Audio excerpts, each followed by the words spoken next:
كل سنة وانتم طيبين. كلنا بنبتدي 2023 ما بين حماسنا لسنة جديدة بتبدأ وما بين بعض الإحباط من الأسعار اللي بتزيد ومن الأحوال الاقتصادية اللي بنسمع عنها دايما في الأخبار. بس أنا عايز أتكلم بشكل مختلف شوية، أو إن إحنا نبص على المشكلة اللي العالم كله بيمر بيها بشكل مختلف، بشكل إيجابي بشكل كبير هيأثر علينا في المستقبل وهيأثر على كل القرارات اللي ممكن ناخدها خلال السنة دي وخلال السنين اللي جاية. الدورة الاقتصادية اللي بيمر بيها أي بلد أو بيمر بيها العالم بتتكون من حاجتين أساسيتين وبيتبدلوا، يعني في سايكل كده بتقعد تلف وبيتبدلوا من فترة للتانية، فترة الإكسبانشن أو الانفتاح وفترة الريسيشن أو الكساد الاقتصادي، ودي اللي إحنا فيها دلوقتي. المشكلة الأساسية اللي مقابلانا إن إحنا مش عارفين فترة الكساد الاقتصادي دي مدتها قد إيه، هل هي مدتها سنة واحدة ولا مدتها سنتين ولا مدتها إيه بالظبط؟ وإحنا مكاننا فين؟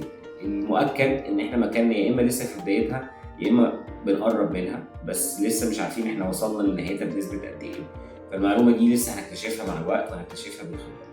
بس النقطه الثانيه مهمه جدا والمؤكده برضو عبر الزمن والتاريخ، ودي من الحاجات اللي كنت اتكلمت عنها في قائمه المقالات، لو حابين تقروها هبقى انزلها لكم، ان بعد فتره الكساد الاقتصادي بيحصل فتره انفتاح مهمه جدا.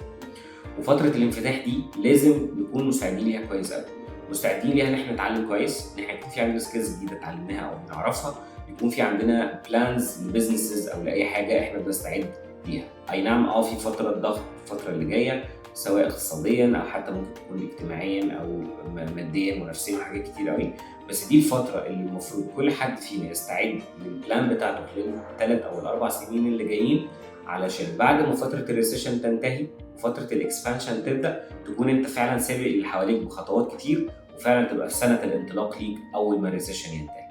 كل سنه وانتم طيبين. استنوني هشرح لكم حاجات اكتر عن ازاي نستعد ل 2023 واهم الحاجات اللي لازم نحطها في البلان بتاعتنا عشان ننطلق وتبقى سنه الانطلاق مش سنه الكساد الاقتصادي.